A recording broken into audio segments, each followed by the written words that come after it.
기조 세션에서는 두 분의 발표 이후에 패널 토론이 준비가 되어 있는데요. 네, 잠시 자리가 정돈되면 첫 번째 기조 연설을 해주실 연사분을 화면을 통해서 만나보도록 하겠습니다. 가장 첫 번째로 기조 연설을 해주실 분은 멀리 유럽에서 실시간으로 접속을 하고 계십니다. 바로 덴마크에 계시는 토비아스 그라스 덴마크 농업위원회 수석 정책 고문님께서 지금 영상을 통해서 저희와 만나기 위해서 대기를 하고 계시는데요.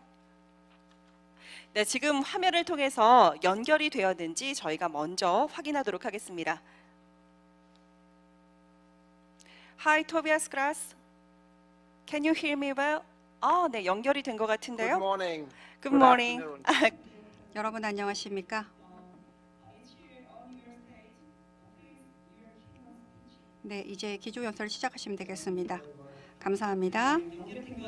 지금부터 기조 연설을 시작하도록 하겠습니다. 여러분 박수 부탁드리겠습니다.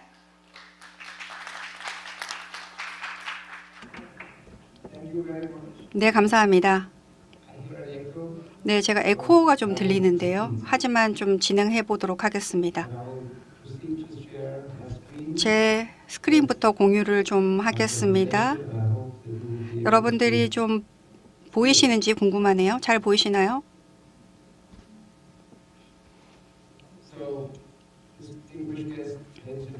네, 내외 기빈 여러분 안녕하십니까? 오늘 이 자리에 참여할 수 있게 되어서 정말 기쁩니다. 제2회 국제생태농업 포럼에서 기조 연설을 하게 되어서 정말 기쁩니다. 저는 덴마크 농업위원회 수석 정책 고문입니다. 제가 브뤼셀에서 EU 사무실에서 일하고 있고요. 저는 여기서 덴마크 농부들을 대표하고 있습니다.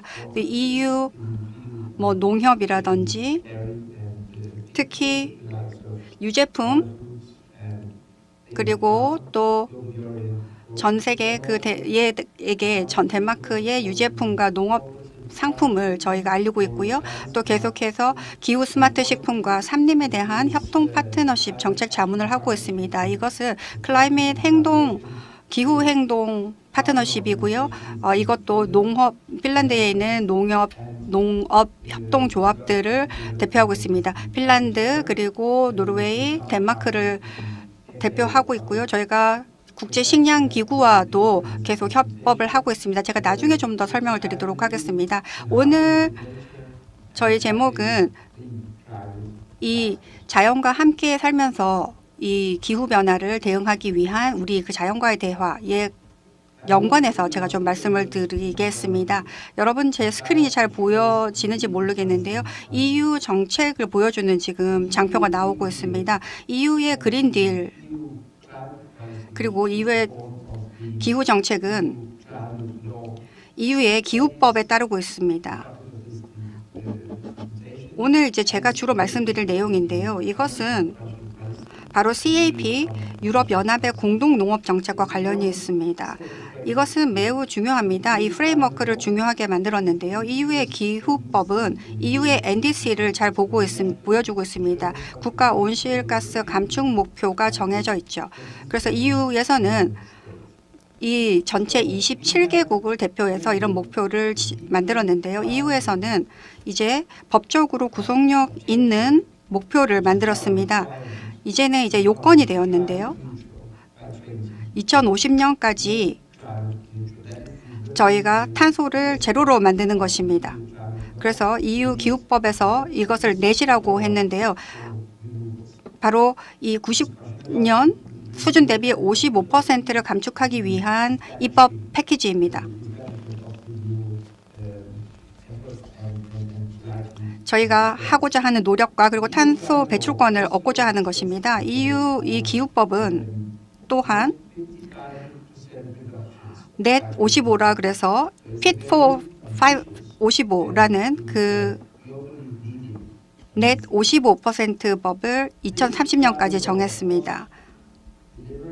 이 패키지는 그 파리 협정뿐만 아니라 이것은 이제 바텀업 접근법을 사용하고 있죠. 그래서 국내에서 이 각각이 이제 지금 보시면은 지금 화면에 보시면은 지금 이 유럽 의회 내에서 지금 목표로 잡고 있는 내용들이 나와 있습니다. 이것은 아주 강력하게 부총장님, 부회장님, 부대통령님, 그리고 또 EU 집행위원회 위원장님이 함께 이 유럽의 그린딜을 지원하고 있고요. 또 이제 데모크라트 민주당에서 이것을 계속해서 지지하고 있습니다.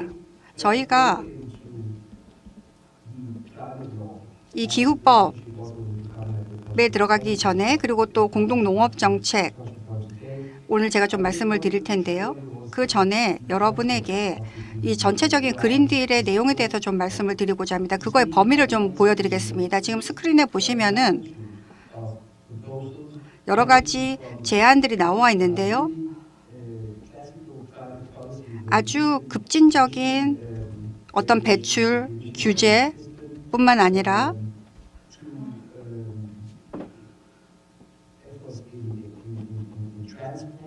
수송 순환 경제 그리고 오염 방지 대책까지 여러 가지가 나와 있습니다. 그리고 이 가운데 동그라미의 오른쪽 왼쪽을 보시면 여러 가지 이니셔티브를 볼 수가 있는데요. 특히 농지, 토지에 대한 이니셔티브도 나와 있습니다. 여기에는 다양한 제안이 들어 있습니다.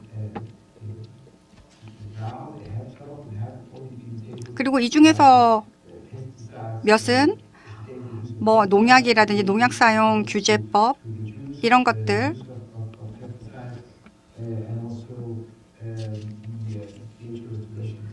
그리고 또 자원보건의 목표 등 이런 것들이 각각 다 이니셔티브에 들어가 있습니다. 그래서 아주 전인적인 접근법이라고 할 수가 있고 매우 포괄적인 EU의 그린딜로서 EU 기후법에서 정하고 있는 내용이라고 할 수가 있습니다.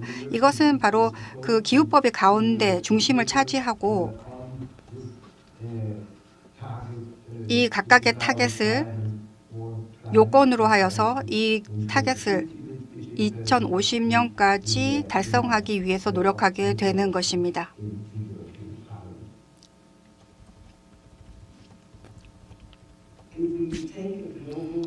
저희가 전체적인 EU 기후법에 대한 어떤 전체적인 관점을 보면요. 이 기후법은 두 가지로 나눠져 있습니다. 이것은 공통적인 기후 정책이라고 할 수가 있고요. 그와 동시에 이제 그 배출권 거래제가 중심을 이루고 있다라고 할 수 있습니다. 이 ETS는 전 세계에서 가장 큰 탄소 배출권 거래 시장이 될 것입니다. 이것은 아주 잘 기능을 하고 있고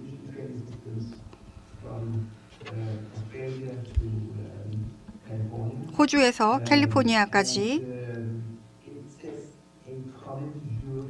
공통적인 EU의 탄소 가격을 정하고 있습니다. 이것은 시장 기반한 방식을 사용하고 있고요. 그리고 이런 감축이 배출 감축이 가장 싸게 될 수 있도록 최대한 싸게 될 수 있도록 하게 하는 것입니다. 이 ETS 이외에는 하지만 다른 접근법들은 전부 다 좀 파편적이라고 할 수가 있습니다. 이것은 EU 목표를 2007년이 아니라 에코파트가 아니라 27개의 각각 다른 어떤 목표를 가지고 그런데 이것은 거의 다 이 각국 EU의 국가들의 GDP에 기반해서 만든 것이기 때문에 좀 더 파편적이고 각각 유럽이 다른 정책을 가지고 있습니다. 지금 EU에서는 각국별로 다 다른 GDP를 가지고 있기 때문에 이런 뭐 불가리아 같은 나라 같은 경우 룩셈버그 같은 경우 다 각각의 이제 다 모두 GDP가 다르기 때문에 이런 접근법은 조금 파편적이라고 할 수가 있습니다. 이것은 이제 헌법 프레임워크가 아니라 이 집행위원회에서 잘 알고 있고요. 그래서 EU와 그 덴마크 농업위원회에서는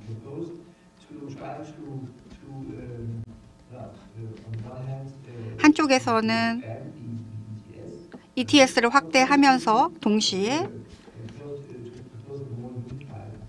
좀 더 통합적인 EU 이외에서는 ETS 이외의 부분에서는 좀 더 통합적인 접근법을 취하자고 제안을 하고 있습니다. 그래서 어플로우라는 것을 바로 그런 농업, 임업, 기타 토지 이용 분야에서도 이런 온실가스 배출 저감을 이루자고 제안을 한 것입니다. 지금 계속해서 유럽 내에서도 이제 토론이 일어나고 있는데요. 그런데 이것을 법안으로 이제 또 제안을 해서 이런 그런 탄소 농업을 새로운 비즈니스 모델로 만들자라고 하고 있고 이것을 이제 보조금으로 할 것이냐 시장 기반으로 할 것인가는 계속해서 이제 토론 중입니다. 네, 2030년 그 비욘드 2030년이라고 해서 이런 것들 계속 그 농업 임업 및 기타 토지 이용 분야의 온실 배출 저감을 노력하고 있습니다. 그 다음에 또 이제 그 탄소 제거에 대한 인증서를 만들자라는 것도 지금 제안을 하고 있습니다. 이것은 매우 환영을 받고 있는 어떤 법안으로서 통합적인 유럽 기준을 만들 것으로 보입니다. 무엇이 이런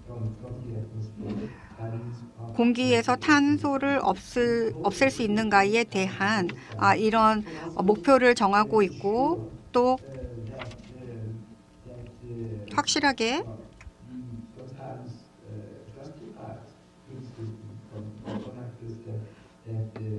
일부에서 나오는 어떤 그린워싱이라든지 비난을 이제 제대로 정의하기 위해서 저희가 이 탄소 제거를 통해서 노력하고 있습니다. 이런 제거 크레딧이 무엇으로 구성되어 있는지 이런 것들도 저희가 파악을 해야 되고요. 저희가 보기에는 어떤 기술 중립적인 접근법을 사용해서 이런 토지가 아주 여기서 중요한 역할을 할 수 있도록 해야 되고 또 EU 기후법이 이 유럽에서 채택된 이 EU 기후법이 이런 탄소 농업을 새로운 비즈니스 모델로 하는 것을 계속 얘기하고 있습니다. 유럽에서도 계속 좀 정책적인 아니면 정치적인 논란이 일어나고 있습니다. 계속해서 이것을 어떤 보조금으로 할 것이냐, 시장 기반으로 할 것이냐를 이제 논란이 되고 있는데요. 이렇게 공통적인 저희가 이제 그것이 지금 계속 논란이 되고 있고요. 그 다음에 이제 CAP로 넘어가 보겠습니다. CAP는 말씀드렸던 그 공동 농업 정책인데요. 이것은 아주 그 EU 전체 프로젝트에서 조금만 그 예산 부분에서 아주 작게 차지하고 있습니다. 그 EU의 버젯이라고 하는 그 MFF의 34%만 지금 할당을 받고 있고요. 그래서 지금 나와 있는 다른 숫자들은 지금 계속해서 그 팬데믹이 일어나면서 계속 자원을 이제 어떤 대출이라는 그런 어떤 기존의 그런 틀을 깨고 차세대 EU라는 그 예산을 더욱더 확보하고 있습니다. 지금 그 Next Generation EU라고 하는 거기서부터 MFF와 Next Generation EU에서 이제 함께해서 거기서 19%로 정하고 있습니다. 아주 큰 숫자이죠. 하지만 이 EU 예산은 아직 너무 작습니다. 왜냐하면 저희가 27개국이 있기 때문에 이 금액은 EU와 그리고 회원국의 예산에 전부 합쳐서 보면 1%밖에 되지 않는다는 것입니다. 그래서 CAP, 즉 그 공동 농업 정책이 1%밖에 되지 않는다라고 생각하면 되겠습니다. 지금 그래서 좀 아직은 적지만 그 예산 면에서 적지만요. 하지만 이 탄소 농업이라는 것은 아주 큰 잠재 가능성을 가지고 있습니다. 그래서 시장 기반 접근법이 필요하다라고 생각이 됩니다. 그를 통해서 시장 기반 접근법을 통해서 이제 자금을 더 끌어들일 수 있는 것이죠. 이 산업으로요. 그리고 필요한 그런 녹색 전환을 위해서 농업의 녹색 전환을 위해서 자금을 더 모을 수가 있습니다. 시장 기반 접근법을 취할 때요. 제가 좀 더 슬라이드를 보여드리면은 이 그 CAP는 9개의 목표를 가지고 있습니다. 이 기후 행동은 이 중에 하나인데요. 아주 중요한 목표이지만 이 9개 중에 하나입니다. 지금 4번으로 나와 있는데요. 여기서 보시면 이 기후 행동은 아주 중요한 목표이죠. 뭐 스마트하고 복원력 있는 다양한 농업이라든지 아니면 환경 기후 변화 대응 아니면 좀 더 뭐 사회적인 그리고 또 농촌의 사회 경제적인 구조 강화, 즉 뭐 수익을 더 창출한다라던가 또 여러 가지 그런 경쟁력 강화라든지 이런 것들 다 들어 있는데요. CAP에서는 여러 목표가 있습니다. 이것은 바꿀 수가 없는 목표고요. 이미 그런 협약에 보장이 되어 있기 때문에 CAP 협약, 그 로마 협약 1959년에 이미 다 그 포함이 되어 있기 때문에 이런 요건들은 저희가 변경시킬 수가 없습니다.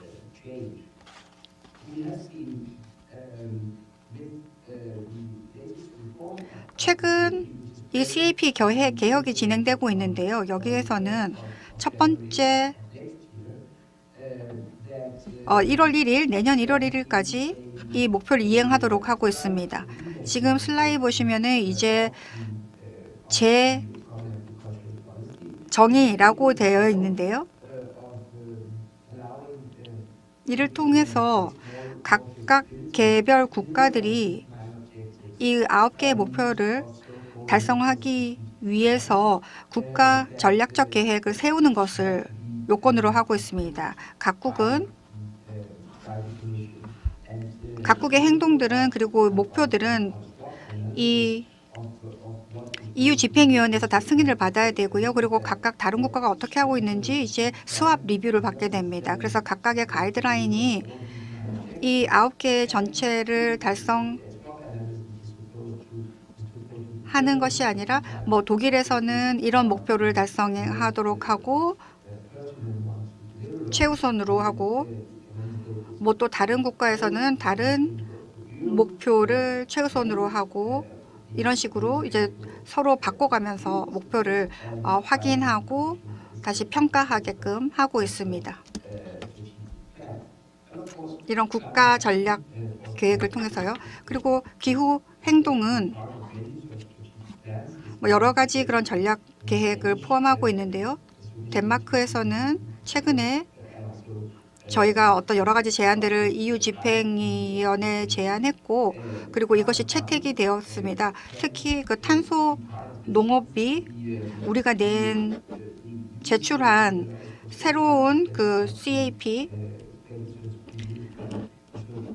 개혁, 특히 에코스킴이라고 불리우는 저희 아까 그 MFF에서 25%를 차지하게끔 하도록 하는 것이 이미 제안이 되었습니다.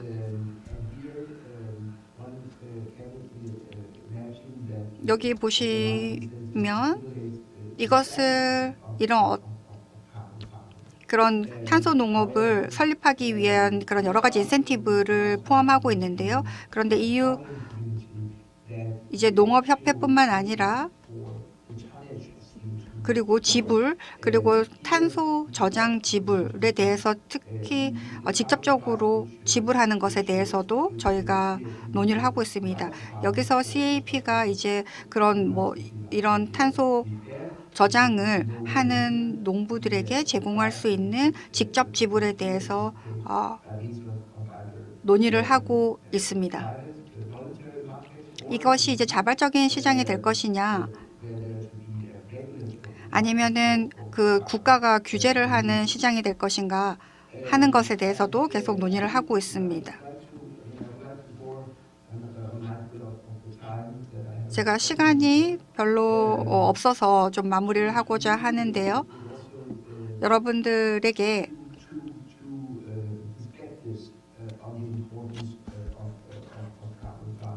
이런 탄소 농업에 대한 관점의 중요성을 좀 말씀드리고 싶습니다. 하나는 저희가 넷제로를 하면서 이런 탄소 제거는 이제 아주 중요한 주제가 되었습니다. 왜냐하면 저감이 감축이 이 넷제로 같은 2040년까지는 이룰 수가 없기 때문입니다. 이 목표 넷제로를 달성할 수 없기 때문입니다. 그래서 이런 리무벌 일단 예산을 만들어야 되고요. 2050년까지 할 수 있는 탄소 제거를 할 수 있는 예산을 만들어야 되고요. 그리고 이런 탄소 제거의 각각 업계의 산업계의 능력을 강화해야 됩니다. 역량을 강화해야 합니다. 그리고 또 다른 중요한 부분은 국제 협력이 필요하다라는 것입니다. 유럽이 혼자서는 할 수는 없는 것이죠. 특히 한국의 협력이 필요한데요. 그 덴마크의 농업과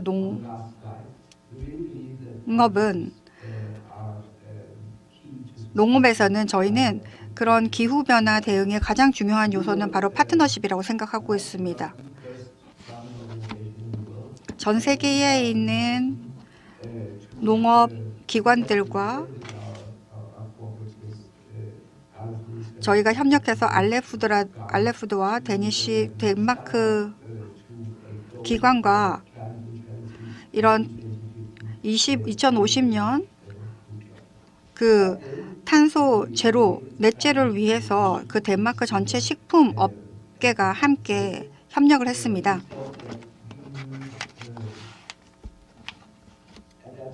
그 당시에 저희가 절반 정도는 할 수 있겠다라고 생각을 했는데 여러 이제 사회의 각각의 파트너들과 함께 계속해서 탄소 저감을 위한 툴을 공유를 했고, 그리고 정부를 도와서 저희가 그런 함께 이제 협력을 진행을 하면서 이것이 이제 협작이 되었고 이것이 효력을 발생하기 시작하게 되었습니다.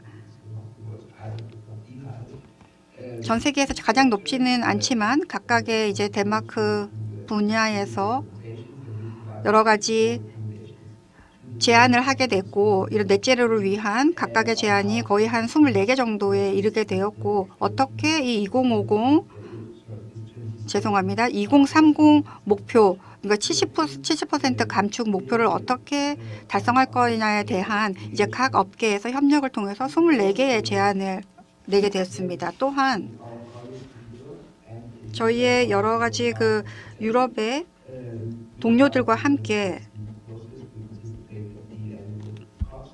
저희가 이제 그 매년 이집트 COP에서 열릴 이제 그 COP에도 참가를 해서 좀 여러 가지 특히 농업을 위한 기후 자금을 어떻게 모을 것인가에 대해서 저희가 참여해서 계속 논의를 할 내용입니다. 왜냐하면 계속해서 수출하고 공유하는 그런 지식을 우리가 덴마크가 가지고 있는 지식을 다른 EU 국가와 나누고자 하고, 또 이 EU 국가뿐만 아니라 전 세계 국가들과 함께 이런 것을 공유하여서 이런 지속 가능한 농업 상품이라는 이런 정의가 자리 잡을 수 있도록 저희가 노력하고 있습니다.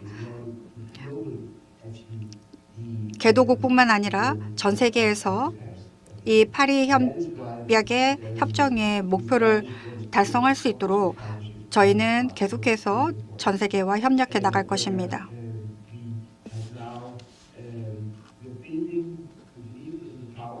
저희는 이런 협력의 부가가치를 잘 알고 있습니다. 이 협력이라는 것은 매우 중요한 비즈니스 모델로 모든 그런 농업 협동조합의 농부들도 다 잘 알고 있습니다. 이런 그런 농업 협동조합은 매우 중요합니다. 왜냐하면 다른 파편적인 어떤 행동들을 하나로 인도를 할 수 있기 때문입니다. 제가 최근에 있었던 예를 하나 드리겠습니다. 저희가 이 그 협동조합 회원들에게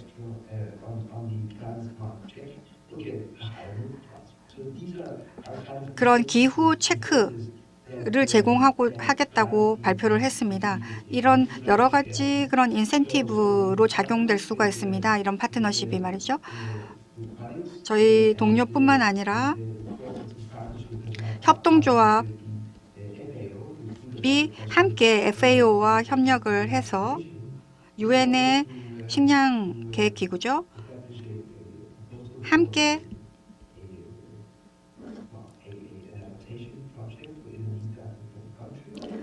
이 채택 제안을 하게 되었고, 그래서 녹색 기후 펀드도 저희가 아프리카 대륙을 위해서 만들었습니다. 내년에는 이제 한국에서 좀 진행되기를 바랍니다. 오늘 기조연설을 하게 되어서 너무 영광이고요. 그리고 제2회 국제생태농업 포럼에 제가 참여할 수 있어서 너무 영광이었습니다. 제가 여기 제 이메일을 놔뒀고 또 트위터 계정도 적어놨으니까요. 여러분들이 연락 주시면은 아주 좋을 것 같습니다. 부탁드립니다. Please give him a big round of 스크라스. 네, 정말 아주 감사합니다. 기조 강연이었는데요. 오늘 EU 농업 정책과 탄소 중립 또 이를 이루기 위해서 우리 모두의 협력이 다시 한번 필요하다는 걸 강조해 주셨습니다. 앞서 발제를 해주셨던 토비아스 그라스는 저희가 발표 2개가 끝나고 나서 토론 시간에 별도로 만날 수 있는 시간을 준비했거든요. 그 시간을 한 번 더 기대해 주시면 좋을 것 같습니다. 네, 바로 두 번째 연사분을 이 자리로 모시겠습니다. 정학균 박사님이신데요.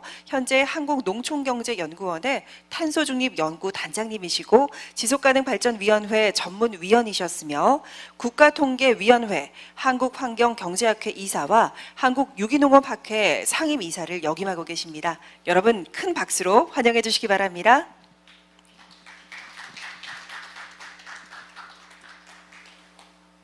Thank you so much. 감사합니다. 안녕하십니까. 저는 정학균입니다.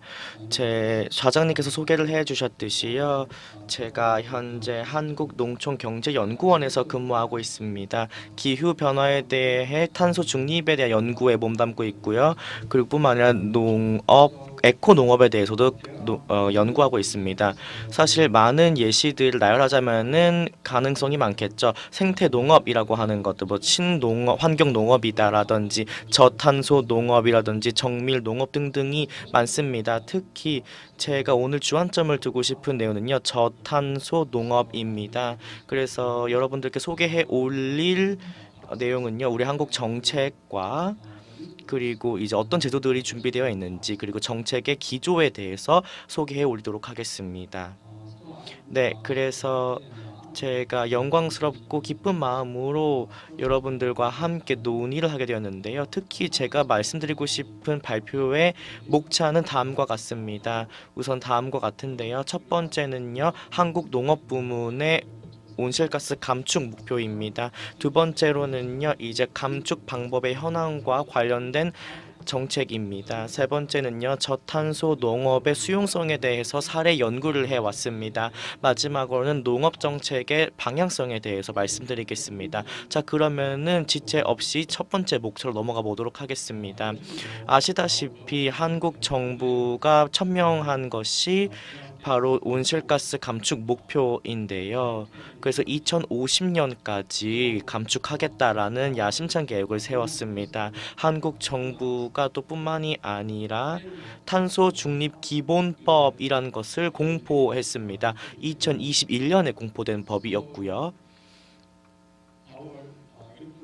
저희 농업 부문 역시도 당연히 감축 목표가 있습니다. 2030년까지 이제 5억 8,580만 톤의 온실가스를 감축하겠다. 그 다음에 2050년까지는 8,243만 톤의 CO2 이퀴밸런트를 감축을 하겠다. CO2 환산량을 감축하겠다라는 것입니다.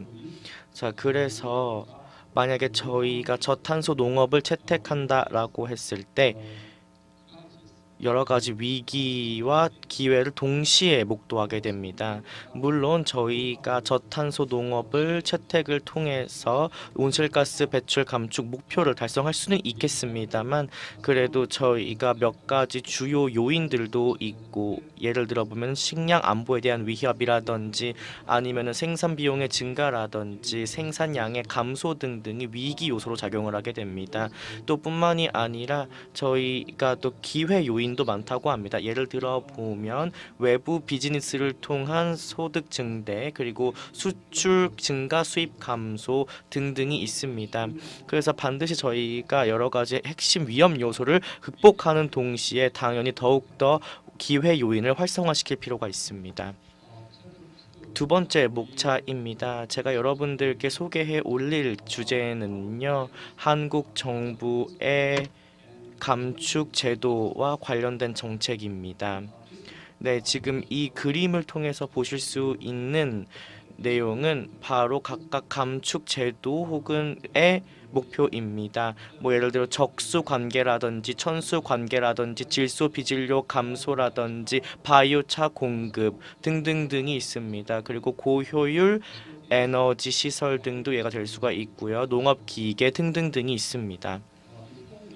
저희가 관련 정책 채택을 하기 전에 반드시 진단을 해야 됩니다. 감소 제도가 무엇이 있는가 알아야 됩니다. 그럼 우선 먼저 천수 관계 말씀드리겠습니다. 저희가 배출 개수 또 활용 가능한 유닛 또 성능 비용 등 모니터링도 해봐야 됩니다. 일단 천수 관계 같은 경우에 저희의 결론은 모니터링이 굉장히 간소화될 수가 있다. 라는 것이었고 그리고 저희가 가지고 있는 제도가 이제 배출 개수인데요. 방법이 배출 개수인데요.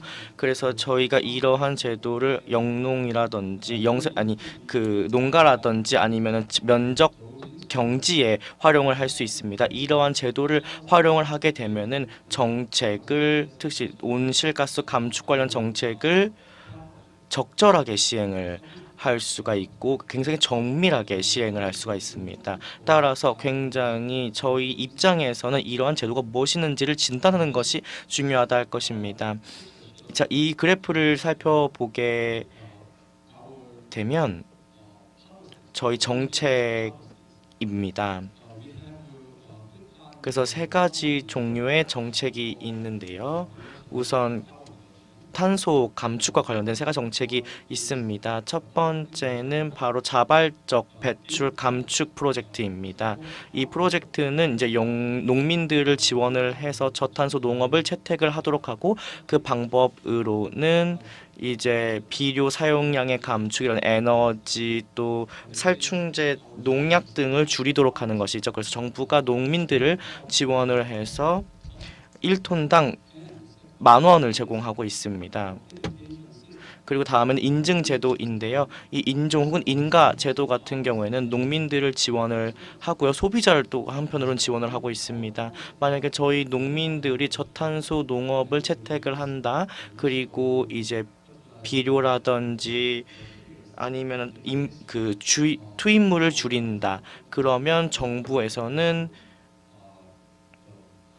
이러한 그 작물에 대한 유통을 도와줍니다. 그리고 소비자가 이러한 제품을 산다라고 했을 때는 소비자가 이제 인센티브를 부여받게 됩니다.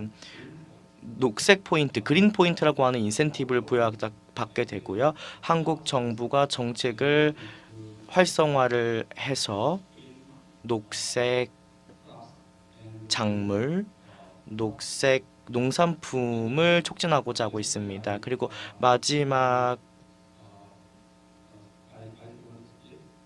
말씀드릴 내용은 배출권 거래제 혹은 ETS입니다. 그 근간은 ETS를 활용을 하고 그래서 저희 농민들이 외부 비즈니스 사업을 하도록 하는 것입니다. 그래서 ETS 시스템 하에서 농민들이 이제 온실가스 배출 감축량을 판매를 할 수가 있게 되고요. 자신이 감축했으니까요. 그러면은 이 기업 혹은 기업이 이제 그렇게 농민이 감축시킨 온실가스 배출권을 구매하는 제도입니다. 따라서 저희가 효과적으로 온실가스 배출을 감축할 수 있다라는 것이 그 골자이겠습니다. 이제 그러면은 EU나 미국이라든지 일본 등등 해외 국가들도 여전히 정책을 두고 있어서 농민들을 지원해서 저탄소 농업을 채택하도록 하고 있습니다. 예를 들어 보겠습니다. 이후의 농업 부문인데요.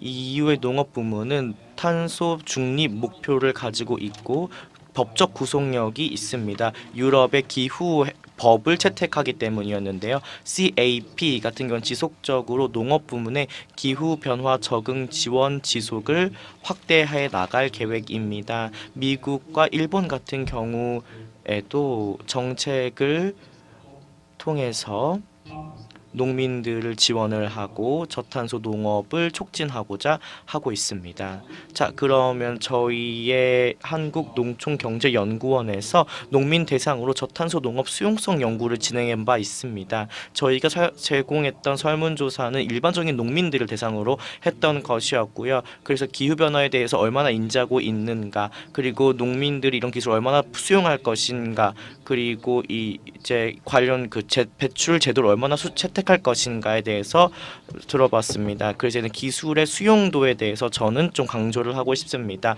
82.4%의 농민들이 이제는 라이스 경작지에서 천수 관계를 하고 싶습니다. 그리고 또 23.3%의 다층 열 단열을 기술을 사용하고자 했습니다. 기술은 굉장히 다양하지만요. 그 기술에 따라서 이 농민들이 이 기술을 수용하고자 하는 의도 또한 달랐습니다. 왜 이렇게 그러면은 인지도가 낮은가? 바로 경작 비용이 증가할까 우려해서 기술을 잘 몰라서 초기 설치 비용이 너무 높을까 걱정되어서 그리고 이제 처리 비용이 너무 비쌀까봐입니다. 이러한 요인들이 결국에는 농민들에게 악영향, 부정적인 영향을 미쳐서 기술 채택을 어렵게 하는 장애물로 작용을 하고 있습니다. 또 뿐만이 아니라 농민들에 대한 이제 지원 프로그램 참여 대상 농가를 저희가 또 설문조사했습니다. 그래서 우선 기후변화에 대한 인지도 조사했고요. 그리고 지원 프로그램에 대한 인지도 또 뿐만이 아니라 에 대해서도 조사를 했고요. 그리고 그러면 왜 지원 정책에 왜 참여하기 어려운지를 했고요. 저탄소 농업의 활성화를 위한 그런 채택 방법들을 연구했습니다. 우선은 농민들이 왜 이렇게 지원 정책에 참여하기 어려워하는지에 대해 장애물을 살펴보겠습니다. 그렇게 하게 됐더니 그 결과 농민들에서는요.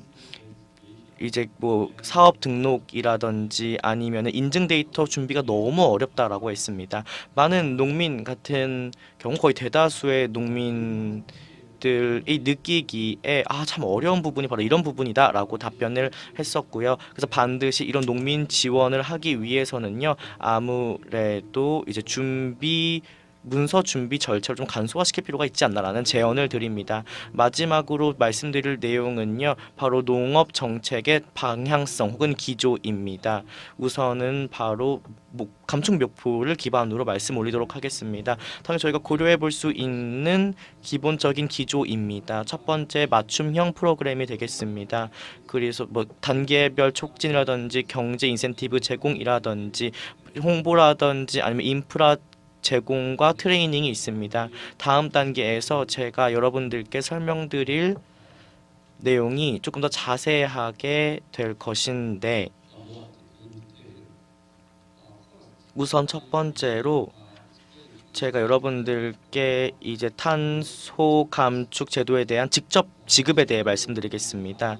아시다시피 제가 여러분들께도 설명을 드렸던 것 같은데요. 저희 농민 같은 경우에는 새로운 녹색 기술을 채택한다, 저탄소 농업법을 채택하고 싶어 하지 않습니다. 왜냐하면 이런 기술을 채택을 하게 된다라고 했게 되면 생산성이 저하될 수 있기 때문이고, 그리고 당연히 이제 품질이 낮은 작물을 또 육종하게 될 것이고, 또 그렇게 되면은 투자 비용 대비 수익이 적기 때문입니다.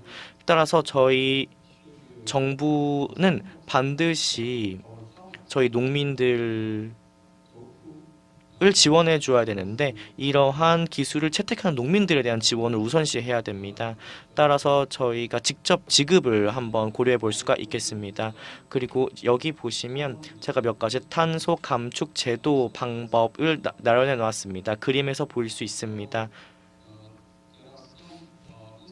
몇 가지 제도와 기구가 있죠. 뭐 일단 수 관리라든지 이런 같은 경우는 이제 뭐 간헐 관계라든지 천수 관계 등이 있고요. 농경지 같은 경우에도 몇 가지 제도가 있습니다. 뭐 최소 경작지라든지 아니면은 질소질 비료의 감소라든지 바이오차라든지 아니면은 액비화된 비료를 사용하는 것이죠. 따라서 이러한 제도를 활용할 수 있고, 그러기 위해서는 저희가 단가를 설정해야 됩니다. 반드시 저희 농민들이 적절하게 지원을 받을 수 있도록 지원을 해 주어야 됩니다. 그러기 위해서는 단가의 가격 책정을 정확하게 해야 됩니다. 추가적인 비용과 또 소득의 손실을 고려해야 될 필요가 있고요. 또 당연히 단가를 증가를 시키되 그 감축 지원을 해주고 허용 가능한 지원의 최대한을 맞춰줘야 됩니다. 또 뿐만이 아니라 저희가 모니터링도 고려하지 않을 수가 없습니다.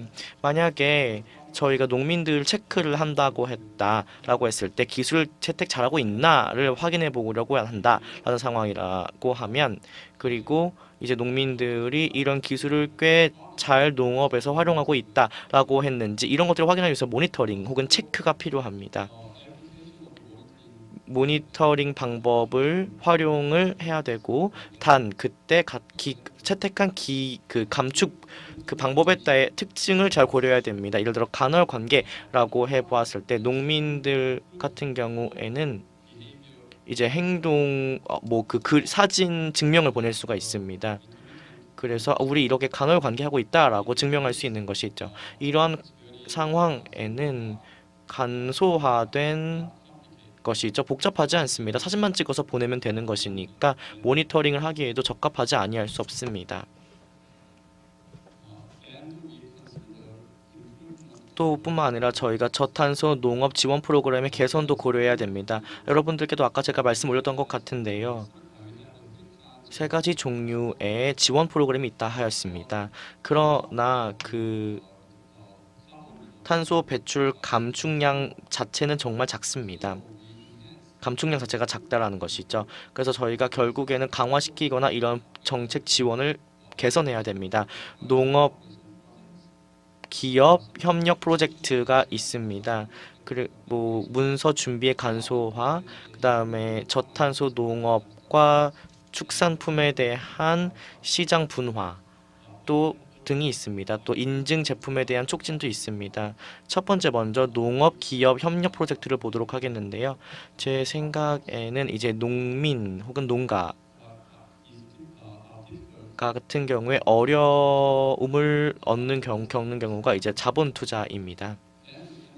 그 기업 같은 경우에는 탄소 감축 의무 목표를 혹은 온실가스 감축 의무 목표를 맞추기 어렵죠. 그래서 기업이 농민을 도와주죠. 그리고 투자 비용을 충당해 줍니다. 아니면 운영 비용을 충당해 줍니다.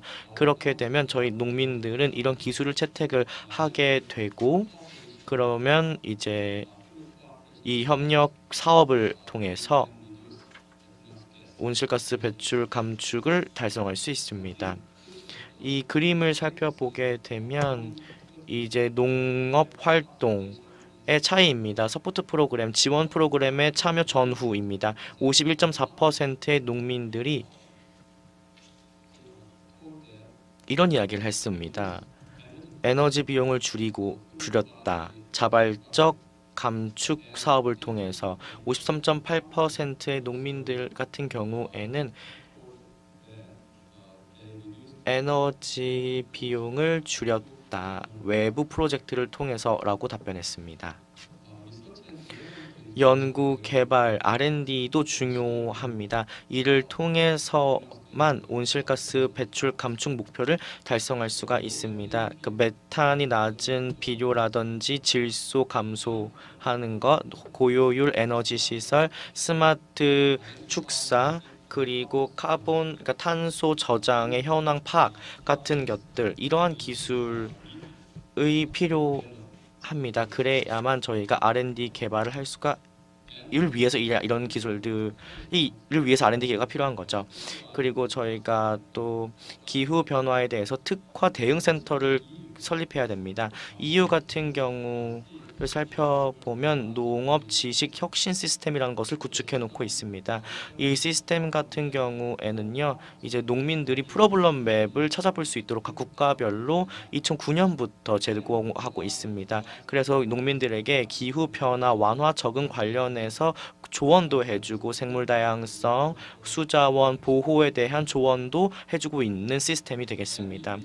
또 뿐만이 아니라 저희가 특화 대응 센터를 구축을 해서 기후 변화 대응을 지원해 줘야 됩니다. 빅데이터를 구축을 해서 현황 데이터를 활용할 수가 있고요. 그리고 기능을 가진 테스트베드를 구축할 수 있고요. 이를 통해서 기술 실증을 할 수가 있습니다. 이 그림을 살펴보게 되면 어쨌든 개념화된 다이어그램입니다. 그래서 결국에는 저희 기후 데이터의 구축과 확산입니다. 많은 데이터 수집을 다양한 당국으로부터 할 수가 있게 되겠고요. 그래서 이런 데이터를 처리를 하고 이 처리된 데이터를 맞춤형 데이터를 저희 농민들에게 제공을 하고 그리고 전문가에 제공을 하고 뭐 공무원에게 제공을 할 수 있는 그런 개념도가 되겠습니다. 이렇게 되면 저희가 기후 반응 변화의 대응을 효과적으로 하고 완화 적응도 효율적으로 할 수가 있게 되겠습니다. 마지막이 될 것 같은데 제가 강조를 드리고 싶은 부분이 있습니다. 바로 계산 시스템 구축, 보고 또 베리피케이션 시스템의 구축입니다. 이 시스템이 굉장히 있어야지만 기후 온실가스 배출 감축 목표를 달성한다 할 것입니다. 또 뿐만이 아니라 저희가 반드시 신뢰할 만한 통계도 구축해 놓아야 됩니다. 이를 통해서 MRV 시스템을 지원해 줄 수가 있습니다. 또 뿐만이 아니라 이제 계산 방법에 대해서 선진화가 필요합니다. 저희가 국가 온실가스 인벤토리 시스템을 개선을 해서 온실가스 배출 감축의 이행을 평가해야 합니다. 자, 이것으로 제 발표를 마치겠습니다. 경청해 주셔서 감사합니다.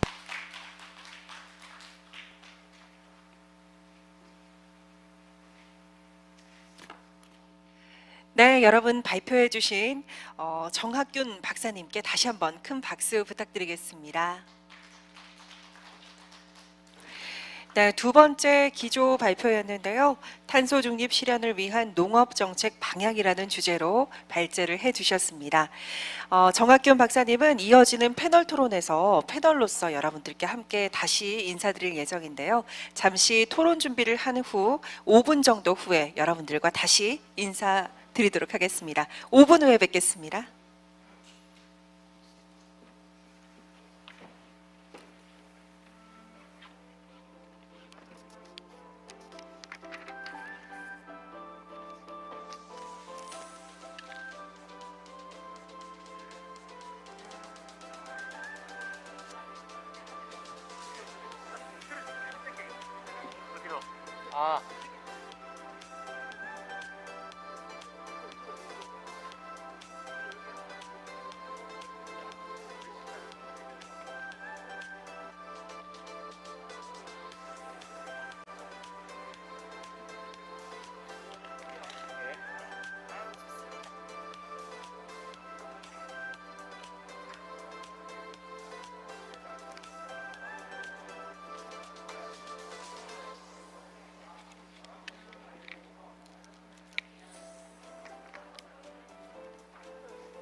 네, 잠시 안내 말씀드리겠습니다. 네, 오늘 국제 생태 농업의 기조 발표에 이어서 패널 토론이 잠시 후부터 시작될 예정입니다. 저희가 자리가 다 정돈이 된 상태입니다. 패널로서 참여하시는 분들 그리고 함께해 주시는 참석자 여러분들께서는 원래 자리에 착석해 주시면 감사하겠습니다. 아울러 패널로서 토론에 함께해 주시는 분들께서는 무대 위 본인의 자리에 함께 착석해 주시면 감사하겠습니다.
네, 여러분 오랫동안 기다리셨습니다. 네, 오늘 앞서 이어졌던 두 개의 기조 발표에 이어서 오늘 패널 토론이 준비가 되어 있는데요. 오늘 패널 토론으로 함께 해주실 분들을 제가 잠시 소개해 드리겠습니다. 오늘 패널 토론의 좌장을 맡아주실 최재철 사단법인 국제생태농업 네트워크 이사장님을 소개합니다. 박수 부탁드리겠습니다. 네, 반갑습니다. 바로 옆에 앉으셨죠? 안드레이 체르네츠키, 주안 벨라누스 대사님을 여러분들께 소개합니다. 큰 박수 부탁드리겠습니다. 네, 다음으로 앞서 두 번째 발표를 해주신 분입니다. 정학균 한국농촌경제연구원 선임연구위원님 소개합니다. 네, 큰 박수 부탁드립니다. 네, 윤주희 단국대학교 환경자원경제학교 교수님 자리해 주셨습니다. 박수로 환영해 주십시오. 네, 그리고 김소희 재단법인 기후변화센터 사무총장님 여러분들께 소개합니다. 네, 박수 부탁드립니다. 마지막으로 먼저 첫 번째 기조 발표를 해주셨죠. 토비아스 그라스 덴마크 농협위원회 수석 정책고문님 다시 한번 소개하겠습니다. 박수로 환영해 주시기 바랍니다. 손을 한번 흔들어 주시겠어요? 토비아스 그라스 하이. 네, 함께 지금 이렇게 자리해 주셨는데요. 그럼 지금부터 좌장을 맡아주실 최재철 이사장님께 마이크를 넘기도록 하겠습니다. 네, 반갑습니다. 저 기조 세션 패널 사회를 맡게 된 최재철입니다. 제가 뭘 좀 발언문을 준비했지만 시간이 앞에 두 분이 한도 충실한 발표를 해주셔가지고 바로 우리 저 패널리스트들께 저 시간을 할애토록 하겠습니다. Each panelist will have 5 to 7 minutes. So, 네, 각각의 대사님, 그다음에 김사희 사무총장님, 윤주희 교수님이 발표하시고 I will give the floor to Mr. Thomas Gross and 정 박사님께 드리도록 하겠습니다. 자, Mr. Ambassador, you have the floor. You have 5 minutes.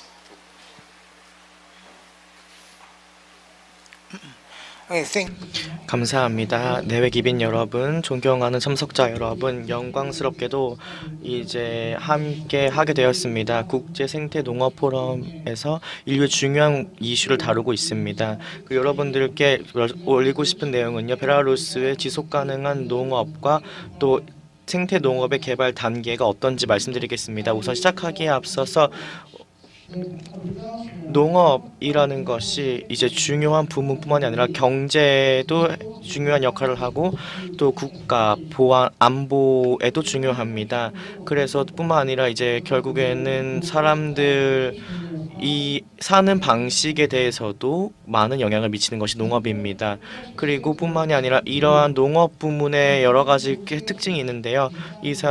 원래 전통 부문 같은 경우에는요, 40%의 이제 전체 농토의 농지 면적이 900만 헥타르입니다. 뿐만이 아니라 이제 저희 7.2%의 벨라루스 국민 중이 농업에 종사하고 있습니다. 뿐만이 아니라 GDP는 5.6%가량 창출되고 있습니다. 아까 말씀드렸듯 전체 농지 면적이 900만 헥타르이고 40% 이상의 국가 영토가 농지입니다. 그리고 또 결국에는 600만 헥타르의 농지가 사용되고 있습니다. 농업 부문, 농촌에서 이런 것들을 되고 있죠. 그리고 결국에는 저희 벨라루스 같은 경우에는요, 수출의 측면에서 굉장히 유리합니다. 그래서 결국에는 저희의 전통 부문 같은 경우 주 작물이 밀, 호밀, 보리, 귀리, 메밀, 감자, 아마, 사탕무 등입니다. 그리고 저희가 제4대 탈지 분유 수출 국가입니다. 그리고 뿐만 아니라 식량 수출뿐만 아니라 농산 원료품 총액 같은 경우에는요, 2021년 벨라루스가 67억 달러를 달성했습니다. 뿐만이 아니라 이는 이제 전년 동기 대비 17.3%가량이 증가된 것입니다. 또 현재 이제 벨라루스 같은 경우에는요, 이제 식량 수출의 거의 종주국이 되어가고 있습니다. 2020년 같은 경우에는요, 제4대 탈지 분유 수출 국가로 자리를 공고히 했고요. 전지 분유 9대 수출, 7대 버터 수출국, 코티지 치즈와 치즈의 10대 수출 국가를 자리매김했습니다. 벨라루스 같은 경우는요, 아마 리넨 제조업 5위 국가 중 하나에 당당히 이름을 올리고 있습니다. 그리고 뿐만이 아니라 농업 부문의 중요성, 경제에 있어서 같은 경우에는요, 계속해서 포괄적인 두 개의 주 요소에 대한 대정부의 지원 정책이 뒷받침되고 있습니다. 우선은 농업 부문에 있어서 개발의 두 가지 주요 요소 같은 경우에 벨라루스에는 첫 번째 스마트 농업을 꼽고 있습니다. 저희 또 뿐만이 아니라 유기 농업도 있습니다. 식량 안보를 촉진하고 생태계를 보호하고 그리고 소형농들을 지원하는 것이죠. 스마트 농업 같은 경우에는요, 더욱더 효과적인 자원을 활용하는 것을, 또 수입물을 활용하는 것을 하고 있습니다. 또 토지를 관리하고 환경 이슈를 관리하는 데 그 주안점을 두고 있고요. 또 뿐만이 아니라 온실가스 배출 감축을 도와줄 것이고 이런 관련된 이슈를 해결하는 데 도움을 줄 것입니다. 벨라루스 같은 경우에는 스마트 농업과 유기 농업을 두 축으로 두 가지 방향을 말씀드리고 있습니다. 우선은 실용적인 측면과 정보적인 측면입니다. 정부 측면에서는요, 이제 스마트 농업의 이행을 위해서 벨라루스 같은 경우는 포괄적 미래 프로젝트 이행을 위한 액션 플랜을 두어놓고 있습니다. 정밀 농업이 그 이름입니다. 그래서 결국 조건을 창출을 해서 이제 유기 농업을 또 제공하고 있는데요. 저희가 지속 가능한 사회 경제 개발 2030을 위한 국가 전략을 만들어냈습니다. 2018년 그리고 뿐만 아니라 벨라루스에서는요, 관련 행동 강령 계획을 채택했습니다. 그럼 어떻게 이러한 농업 기법들이 도입이 벨라루스에 실용적으로 될 수 있을까 설명드리겠습니다. 우선 왜 이렇게 가능성이 있는가, 스마트 농업이 왜 그렇게 가능성이 있는가 잘 모릅니다. 왜냐하면 기술은 있었지만 아이디어는 없었기 때문입니다. 그런데 어떤 경우에는요, 많은 이제 공조와 지속성이 있었습니다. 기술을 이미 활용할 수 있는 가능성이 있었습니다. 그래서 이런 디지털 기술을 활용을 해서 데이터를 수집을 하고 결국에는 최적화를 하고 그리고 전체 공급망에 연결시키는 것이 중요합니다. 그래야지만 소형농이 가능성을 확대할 수 있었습니다. 성장을 증가시키기 위해서 저희가 이제 정밀 농민을 2021년에 개발했습니다. 그 주요 목적은요, 바로 정보를 제공을 하고 기업 활동을 제공해주고, 특히 결국에는 기술을 이제 어떻게 할 것인지를 알려주는 것이었습니다. 소프트웨어가 파일럿 프로젝트고 있습니다. 디지털 필드 같은 경우에 이행되고 있습니다. 벨라루스에서 포괄적인 농업을 활용을 하고 있고, 또 벨라루스의 관련 기술도 있습니다. 그래서 이런 기술 같은 경우 디지털 트윈을 활용하고 있는데요. 농업과 농업 기업들이 디지털 트윈을 활용을 해서 농지를 제어한다든지 에너지 효율성을 증가하든지, 아니면은 경작물의 작황을 확인한다든지 과거 레코드를 확인하는 등을 사용하고 있습니다. 또 뿐만이 아니라 농산 원료품 같은 경우에도 등등도 활용되고 있습니다. 이러한 모든 것들이야말로 스마트 농업의 근간을 이루어주고 있고요. 그리고 이런 것들을 통해서 벨라루스가 어떻게 그러면 더욱더 효율적인 농업을 할 수 있을 것인가, 또 생태 농업은 어떻게 할 것인가를 이해해가고 있습니다. 현재 지금 도전 과제라고 한다면 바로 이제 저희 농민들의 문화를 바꾸는 것이 되겠습니다. 결국에는 그다음에 이제 유기농업의 중요성인데요. 특히 녹색 경제에 중요합니다. 벨라루스 정부 같은 경우에는요, 녹색 경제를 위한 국가 행동 계획 목표를 만들었습니다. 그래서 국가적인 전략으로서 지속 가능한 사회 개발을 하고자 하고, 이를 통해서 지속 가능한 개발과 녹색 경제 구축, 지속 가능한 소비를 하고자 합니다. 그 녹색 경제를 위한 행동 강령이 2016년 12월에 채택이 되어서요, 더욱더 유기농업 부문의 개발을 강화를 그 근간으로 목적으로 하고 있습니다. 에너지 효율성 및 재생 가능성 에너지 사용을 독려하는 것도 그 골자를 하고 있습니다. 녹색을 위한 정부 지출을 더욱더 확대 촉진하는 것도 하고 있습니다. 또 뿐만 아니라 저희에게 공공 조달 정책을 지원함으로써 많은 기업과 또 농민들이 지속 가능 개발에 참여할 수 있도록 하고 있는 것입니다. 또 이제 유기농업 같은 경우에는 이제 소형농을 돕기 위해서 제공되고 있습니다. 정부에서 소형농을 위해서 무엇을 해주고 있냐? 우선 농민 보조금을 제공을 하고 있습니다. 블루베리, 스트로베리 등등 같은 제품을 생산하는 농민들에게 저희가 또 보조금을 제공하고 있습니다. 또 뿐만이 아니라 대도시에서 친환경 농산품에 대한 접근을 강화할 수 있도록 친환경 시장을 또 세우고 있습니다. 자, 그러면 여기서 강조하고 싶은 게요, 이제 과거 연사들도 말씀해 주셨듯이요, 때로는 어려운 점이 있습니다. 왜냐하면 농민들을 더 친환경 기술을 활용하게끔 설득하는 게 어렵습니다. 왜냐하면 경제적인 요인 때문인데요. 그렇지만 주요 정부에게는 또 지자체는 무슨 도전 과제가 있을까요? 우선 첫 번째는 만들어야 됩니다. 그래서 적절한 수단을 만들어서 농민들이 접근할 수 있도록 시장에 대한 접근권을 보장해주는 제도들이 필요합니다. 그래야지 농민들이 친환경 제품을 그 시장에서 팔 수가 있잖아요. 그리고 뿐만 아니라 더 이제 소농민이 만들었던 이런 농산품에 대한 접근권이 먼저 확보가 돼야 친환경 농업에 뛰어들지 않겠습니까? 그래서 이렇게 하게 되면 결국 친환경 기술 채택으로 이어지게 되겠습니다. 그러면 우리가 어떻게 할 수 있을까요? 우선 첫 번째는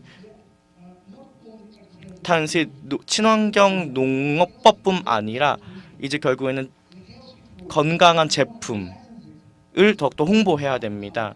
그래서 그렇게 되면 저희 생태 농부들을 지원을 해서 더욱더 많은 수익을 얻을 수 있도록 해줄 것이고요. 그렇게 되면 더욱더 흥미를 갖고 농민들이 활동을 이제 홍보 대사가 되어주겠죠. 그래서 이렇게 스마트 파밍과 유기 농업을 이행하기 위해서는요, 저희가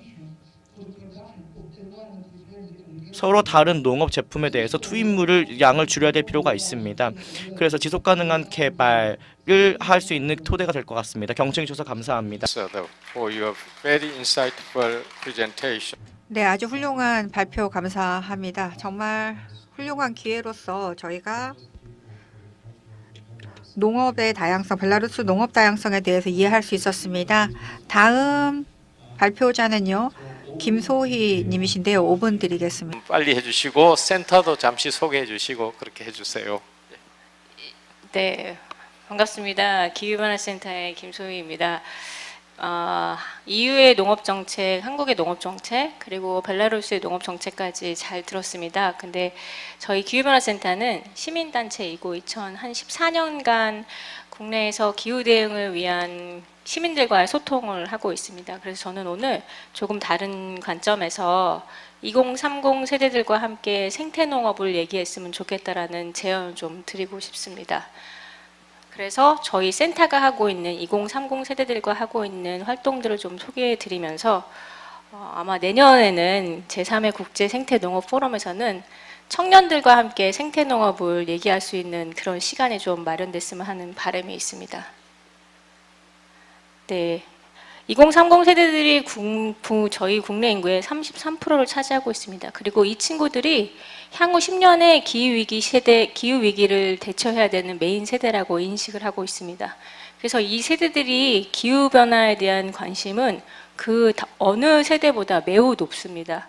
그래서 이 친구들하고 기후 위기를 얘기할 때 여기 이 봉화 김해마을에서 하고 계시는 생태농업을 얘기하는 것 역시 널리 알리는 데 굉장히 중요한 툴이라고 생각을 합니다. 저희는 그래서 이 2030 세대들을 위해서 클리마투스 컬리지 플랫폼을 운영하고 있습니다. 현재 한 400명 정도의 친구들이 같이 활동을 하고 있는데요.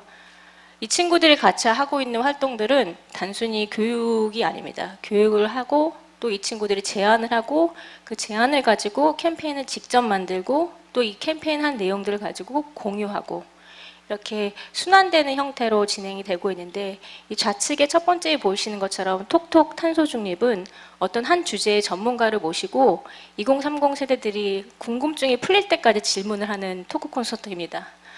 그런 자리에 대해 굉장히 관심이 많이 높고요. 그리고 실제로 뭐 바닷가에 가서 쓰레기 줍는 거 요즘 비치코밍 유행하잖아요.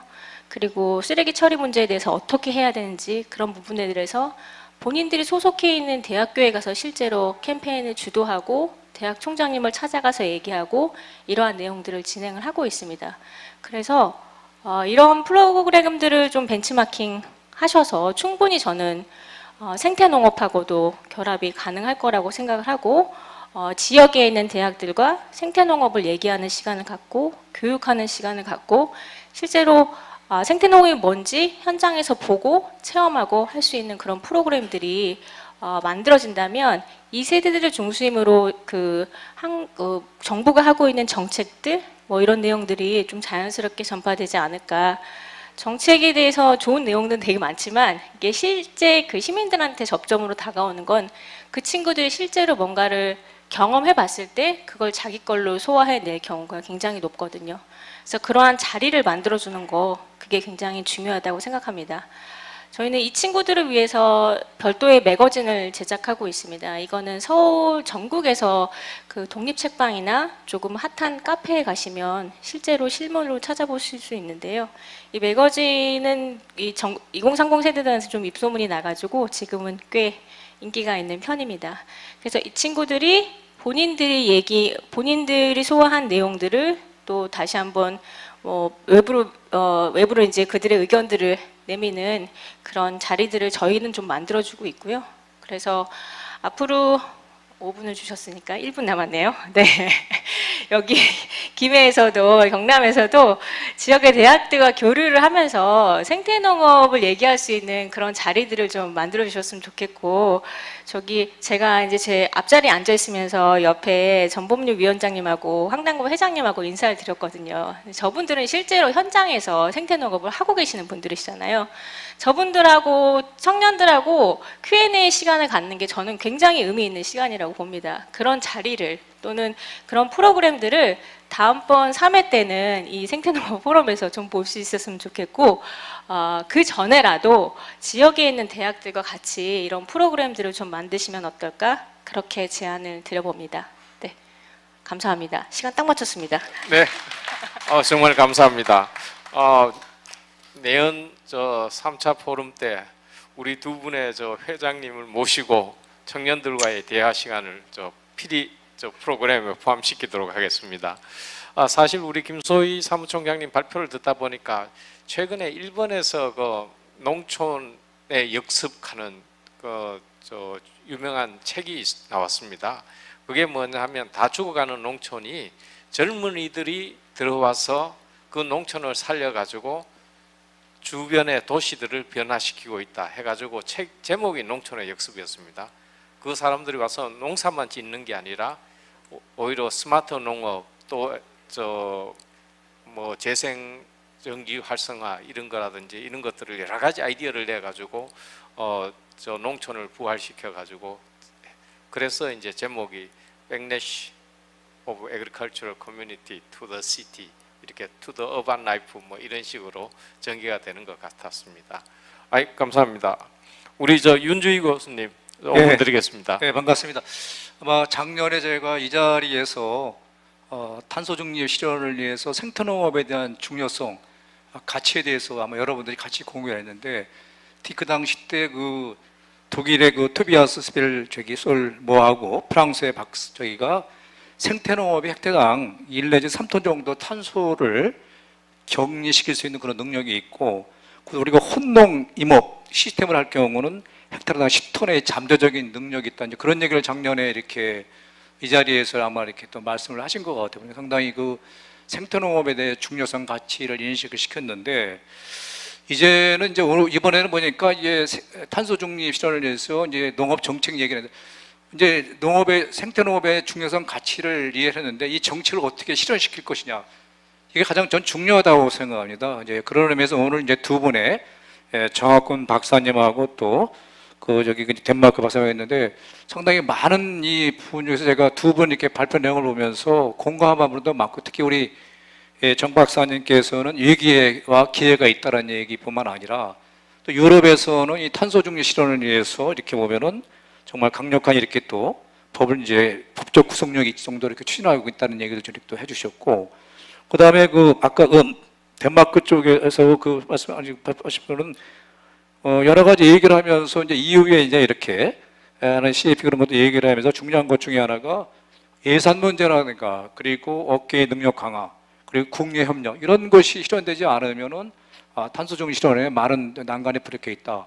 그리고 특이한 것 중에 하나가 유럽도 뭔가 농가 지원하고 시장에서 이렇게 서로 뭔가 이렇게 고민을 많이 하고 있다는 걸 보면서 새로운 뭔가 하나의 비즈니스 모델로 하나에 가고 있다. 이런 것도 상당히 우리가 시사하는 바가 큰 것 같습니다. 저는 오늘 정학균 박사가 여러 가지 상당히 또 전문가이고, 저는 다른 또 각도에서 제가 이렇게 말씀을 드려보겠습니다. 여러분 잘 아시다시피 지난해 12월 달에 정부에서 탄소 중립 실현을 위한 로드맵, 농업 분야 로드맵을 발표를 했어요. 아마 아시는 분들은 알겠지만은 농림축산식부가 우리가 이제 지난해 10월이죠. 그러니까 탄소 중립 시나리오에 맞춰가지고 농식품 분야에서도 2050년까지 2018년 대비해서 30%까지 38%까지 이렇게 감축하겠다는 그런 내용을 이제 발표를 했는데, 그러면 그 발표 내용을 하기 위해서는 어떤 추진 전략이 필요할 것인가, 이런 부분에서 우리가 한번 눈여겨볼 필요가 있을 것 같아요. 왜 그러냐면은 아까 우리 정 박사님도 무슨 정책을 추진하려면 그럼 과거에 그 진단이 필요하다는 생각이 들기 때문에, 저도 이 상당히 그 대책이 구체적으로 상세하게 로드맵이 잘 나와 있는데 다시 한번 이렇게 되돌아보고 진단하는 것도 필요하지 않냐. 그래서 제가 이렇게 한번 얘기를 한번 말씀을 드려볼까 합니다. 거기에 가장 먼저가 이제 그 저탄소 농업으로 실현하기 구조 개선, 구조 변화인데요. 여기서 보면 이제 정밀 농업 문제하고 스마트팜 이렇게 그런 이제 얘기가 많이 나오는 것 같더라고요. 당연히 이제 그것이 이제 디지털 전환을 통해서 기술 통해서 아까 토론적에서 얘기를 했지만은 중요한 저는 하나의 분야이고, 특히 이제 현 정부에서도 그런 문제를 강조하면서 일자리 창출 문제라든가, 또 청년 농업인들이 농촌에 오기 위해서는 과거에 이런 농업이 하시는 이런 디지털 새로운 이런 변화를 통해서 올 수 있도록 그런 얘기를 많이 하기 때문에 여기에 상당히 많은 노력을 두고 있고, 특히 이제 AI라든가 사물 인터넷 이런 걸 통해서 하면서 정밀 농업 얘기하는데, 특히 이제 우리가 스마트팜에 대한 혁신별 같은 경우도 정부에서 많이 육성시키겠다 이제 그런 얘기를 하는 것 같습니다. 저는 이제 이런 걸 보면서 이것이 이제 우리가 생산성 향상이라든가 그리고 노동력 절감 이런 문제에 대해서는 상당히 그런 쪽으로 이제 방향을 간다는 면에서 많은 사람들이 공감을 저는 한다고 생각합니다. 또 그렇게 미래에 그렇게 가야 되는데, 이것이 뭐냐면 이제 성과도 중요할지 모르지만은 우리가 현재 이 스마트팜 정책이 생태계의 균형을 파괴하고 또 환경을 훼손하게 된다면은 또 다르게 한번 이렇게 검토할 필요가 있지 않냐. 그러니까 정책의 방향은 생산성 향상이라든가 노동력 절감의 정책 방향을 한다 하더라도 우리가 목표를 좀 뭔가 정말 이렇게 생태 이렇게 생물 다양성을 또 저해하고 토양물 대기를 오염시키면은 오히려 지구 온난화에 촉식하는 계기가 있기, 이런 부분에 대해서 뭔가 정책 목표를 좀 같이 좀 생각을 해서 생산성뿐만 아니라 노동력 절감, 그리고 더 나아가서 이 토양물 이런 모든 걸 지킬 수 있는 쪽으로 뭔가 검토를 할 필요 있지 않냐, 이런 것을 한번 제가 뭐 지적하고 싶어서 뭐 앞으로 여러 가지 변화가 그렇게 간다 하더라도 뭔가 우리가 환경, 그다음에 토양 문제, 물, 자연환경, 생물 다양성 이런 것이 뭔가 함께 고려해 가야만이 지속 가능한 또 농촌 환경 생태를 보장할 수 있지 않냐, 그런 것을 제가 한번 제안을 드리고요. 두 번째는 우리가 이제 환경 친화적인 농업 확산으로 저탄소 농업 구조 전환이라는 얘기가 나옵니다. 이렇게 여러분 환경 친화적인 농업, 그동안 뭐 친환경 유기농업, 이제 생태농업에 대해서는 상당히 많은 사람들이 공감을 했지만 인식을 하고 있지만은 환경 친화적인 농업이라는 얘기가 작년에 이제 여러 이제 또 이렇게 농특위에서도 논의를 통해서 환경 친화적인 농업이 나왔습니다. 사실 우리 유기농업이라든가 이 친환경 농업을 실천하기 위해서는 농민들이 많이 어렵잖아요.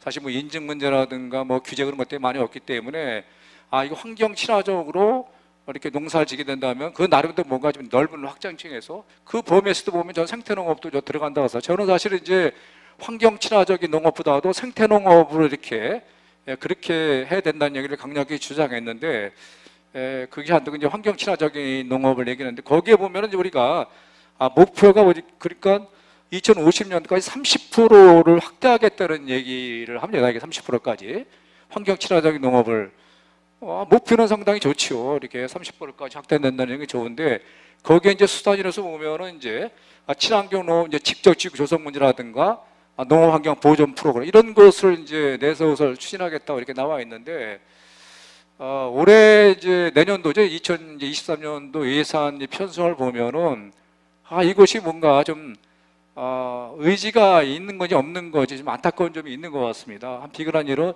농업환경 이 보조 프로그램 같은 경우는 작년에 발표한 2050 로드맵에 보면은 상당히 이제 2030년도는 200개, 2050년도는 400개소로 이렇게 농업환경 보조 프로그램을 이렇게 만들겠다고 이렇게 하나의 로드맵을 이렇게 제시를 했는데 당장 내년도의 예산을 보면은 그런 예산이 뭐 신규로 이렇게 편성이 안 됐던 것을 이렇게 볼 수가 있습니다. 결국 그것은 이게 의지가 있는 것인가에 대해서 많은 또 이렇게 의문을 제기하고 있고 특히 이제 우리가 소비가 이제 생산을 견인한다 이제 그런 우리가 친환경 유기농산물을 소비를 많이 해야 확대가 돼야만이 생산이 많이 늘어날 수 있다 이제 그런 견제에서 2018년서부터 우리가 이제 환경농업 단체를 중심으로 유기농업 학회 중심으로 해서 소비를 확대하기 위해서 어떻게 할 것이냐 이런 거에서 여러 가지 고민을 하면서 임사무 이제 꾸러미 사목 같은 경우도 저희가 제안을 그걸 반영을 했단 말이죠. 근데 그것도 가장 이렇게 어떻게 보면 정책 사업으로서 인기도 많았던데도 불구하고 또 그 사업의 내년도에 또 이런 사업이 없다는 것을 봤을 때는 좀 뭔가 이게 뭔가 로드맵하고 이것이 이제 예산 편성 정책 그 방향하고 좀 안 맞다는 생각이 드는 것 같아 보니까 아까도 우리가 예산 문제도 아까 이에서 예산 문제 그런 것이 뭔가 좀 바탕이 되지 않으면은 좀 이렇게 여러 가지 이렇게 어렵다는 얘기를 좀 이렇게 지적을 좀 하고 싶습니다. 그 다음에 이제 두 번째로 얘기는 온실가스 배출원 감축 문제입니다. 아까 저 우리 정학근 박사님이 상당히 여러 부분에서 이제 온실가스 이제 배출원 감축 문제 이렇게 했는데 우리가 온실가스 배출 문제를 얘기한다면은 농업 분야 아까 이 논인 벼재배라든가 가축 사육에서 가장 나오는 이런 메탄이라든가 아산화질소 이런 것을 이제 많이 얘기하지 않습니까? 근데 이제 온실가스 배출 문제를 이렇게 하기 위해서 뭐 최근에 상당히 진흥청이 또 많은 이제 고민을 해서 이제 기술도 이제 개발을 하고 논물 대기라든가 등등 여러 가지 이렇게 많이 하는 것 같아 보니까 특히 이제 또 이 축산 분야에서는 저메탄 사료 같은 경우 이런 것을 또 많이 또 개발을 또 이렇게 하고 그랬는데 이것이 이제 중요한 거는 이제 현장의 수용성 문제란 말이에요. 농가들이요. 농가들이 이제 수용성이라는 것은 물론 이제 농가들이 이제 지구온난화라든가 기후변화에 대해서 탄소 중립에 대해서 중요성을 인식하고 있지만은 단연 농가들 입장에서는 여러 가지 또 이게 비용 문제라든가 생산장 문제 이런 것이 겸비되어 있기 때문에 이게 수용성이 낮은 거로 이렇게 많이 나오는 것 같아 보니까요. 이런 문제가 뭔가 좀 대중화되기 위해서는 어떻게 할 것이냐, 이런 부분도 뭔가 좀 이렇게 정책적으로 고민했는데, 물론 지금 이제 초기 단계로 이렇게 가 있기 때문에 일 수 있지만은 우리가 2030, 2050 이렇게 앞으로 저기 봤을 때 보면은 상당히 또 이렇게 여러 가지 그런 부분이 있기 때문에 이런 부분을 우리가 어떻게 할 것인가 좀 고민할 필요가 있다는 얘기를 하고 있고, 특히 이제 이 축산의 부분에 대해서 우리가 이제 이 벼재배 이제 그런 부분, 농업 부분이 축산 문제도 상당히 이제 악취 문제라든가 그리고 축산 이제 분뇨 문제가 상당히 사회적으로 또 이렇게 많이 부각되고 있기 때문에 이런 문제에 대해서 이제 저탄소 이렇게 메탄 이렇게 사료 같은 경우 그다음에 그런 것을 이제 우리 지능청에서도 뭔가 같이 연구를 하고 있는데, 최근에 보니까 너무 우리가 외국의 그런 그런 재료 같은 경우 외국의 이런 그런 걸 많이 또 이렇게 의존하는 감이 있는 것 같아요. 물론 이제 그래서 제가 보기에는 그런 외국의 여러 가지 뭐 호주라든가 그다음에 뭐 네덜란드라 이런 데서 뭐 가구했었던 그런 있는데, 그것이 우리나라하고 이게 현장에 제대로 이렇게 뭔가 검증이 되지 않던 상태에서 보급이 된다면은 오히려 그것이 농가들한테 더 많은 피해를 줄 수 있기 때문에 그런 문제에서 뭔가 좀 신중하게 좀 이렇게 판단해서 결정할 필요 있지 않냐, 그런 것을 제가 한번 지적을 좀 하고 있습니다. 그리고 아까 이제 배출권 이제 문제에 대해서, 거래 문제에 대해서는 상당히 이제 아까 EU도 그렇고 여러 이제 중요한 이 문제이기 때문에 이 배출권 거래 문제에 대해서 농가들이 어떻게 수용하고 참여할 것이냐, 이런 것도 우리가 한번 이제 그런데 지금 이제 농업 부문에서 보면 예벌 사업을 통해서 여러 가지 이렇게 하고 있는데, 농가들이 아직도 이렇게 여러 가지 또 이렇게 참여율이 저조하다는 얘기를 아까 우리 정 박사님도 얘기했지만은 그렇게 함으로써 뭐 하게 될 때 뭐 이런 뭐 규제라든가 뭐 서류 문제라든가 또 비용 문제, 시설 문제 이런 문제가 여러 가지 있기 때문에 이것이 탄소 거래 제도를 좀 예부 사업을 활성화시키기 위해서는 또 어떻게 할 것이냐. 그래서 뭔가 이제 기업하고들이 같이 뭔가 이렇게 연계돼서 하게 되는 좋은 제안도 했기 때문에 요즘에 뭐 기업들이 이제 ESG 경영도 많이 하기 때문에 그런 걸 통해서 또 뭔가 농업과 기업이 어떻게 갈 것인가, 이제 그런 것도 우리가 한번 고민할 필요가 있다는 생각이 드는 것 같습니다. 그래서 저는 뭐 여러 가지 이렇게 뭐 말씀을 드리고 싶지만 핵심적인 얘기를 이제 그런 얘기를 말씀드렸고, 중요한 거는 이제 이게 정책은 정권이 바뀐다 하더라도 지속 가능해 가지 않으면은 의미가 없지 않냐. 저는 작년에 상당히 그 2050 탄소 중립 비전 농업 분야의 로드맵을 잘 만들어졌는데, 또 새로운 정부 이제 출범 이후에 여러 가지 예산 편성하는 문제라든가 이런 농정의 방향을 봤을 때 보면은 많은 아쉬운 점이 있지 않냐. 그렇지만은 이게 우리가 기후변화와 이 탄소 중립을 위한 또 지속 가능한 이 생태농업에 대한 중요한 분야에 있기 때문에 이분에 많은 관심이 있고, 그래서 늘 제가 얘기하지만은 이게 탄소 중립 시대 생태농업의 생태농정이 주류 농정으로 자리매김해야겠다. 그 농정의 주류가 뭐냐? 그동안 우리가 이제 쌀 문제, 뭐 그런 문제 많이 이렇게 농정을 했는데, 이제는 뭔가 패러다임을 농정의 전환을 주류 농정으로 가기 위해서는 이게 생태농업 농정 시대로 대전환할 수 있도록 모든 것이 이렇게 이루어지지 않으면은 그런 의지가 없게 되고 결국은 그것이 공연물이 되고 나중에 오면은 우리가 2030, 2050에 대한 목표도 제대로 못 지키지 않겠냐. 그래서 이런 부분에 대해서 우리가 같이 모든 사람들이 좀 힘을 훔쳐가고 뭔가 좀 관심을 가지고 적극적으로 대응하는 것이 필요하다는 얘기를 좀 마지막으로 강조하고 싶습니다. 예, 감사합니다. 예. 네, 감사합니다. 우리 윤주 교수님 아주 광범위하게 평가를 해주셨습니다. 특히 스마트 농업의 환경적 측면을 뭐 좀 봐야 된다든지, 안 그러면 이 정책의 일관성, 정합성, 중요성 정말 공감하는 말씀입니다. 우리 두 분의 발표자들에게 제가 간단하게 질문을 드리겠습니다. My first question is going to Mr. Grass. 네, 첫 번째 질문은 토비아스 브라스님께 드리겠습니다. 제일 중요한 것은 이 생태농업을 어떻게 인센티브를 줄 것인가라는 것인데요. 이게 이런 생태농업을 진흥하기 위한 어떤 촉매제 역할로서 그런 직불이 사용이 될 수 있을까요? 네, 거기에 대답을 좀 해드리고 싶은데요. 네, 될 수 있다라고 봅니다. 네, 생태농업을 위한 인센티브로 사용이 될 수 있습니다. 왜냐하면 시장 기반의 접근법이 가야 할 길이기 때문입니다. 아까 정 박사님께서 말씀을 하셨는데요. 이런 생태농업이 아까 교수님이 그러셨네요. 그 환경 생태농업보다 더 중요하다라고 하셨는데요. 그래서 지금 덴마크뿐만 아니라 전 세계에서도 많이 그쪽으로 가고 있다라고 봅니다. 또한 이 버젯 예산에도 저희가 영향을 미칠 수 있어야 합니다. 범위에게 그런 보조금, 농업 보조금의 그런 범위의 제약이 있는데요. 왜냐하면은 이것을 그래서 저희가 이제 시장 접근법을 사용해야 한다라는 것입니다. 탄소 농업은 아주 큰 잠재력이 있습니다.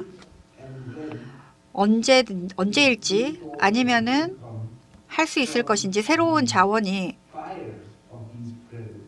이 그 탄소 배출권제를 사는 구매자에서 올 것이기 때문입니다. 그럼 문제는 우리가 물어야 되는 문제는 그럼 우리가 어떤 제품을 팔 수 있을까를 생각해 봐야 됩니다. 우리가 배출권 자체를 크레딧을 팔 것인가 아니면은 그 토양을 팔 것인가에 따라서 그리고 또 이 제품이 이런 기후 중립일 것인가 여기에 따라서 이제 가격을 측정하게 될 것이기 때문입니다. 그래서 전 세계 이제 규제 시장에 가면은 왜냐하면 오염 크레딧이 있습니다.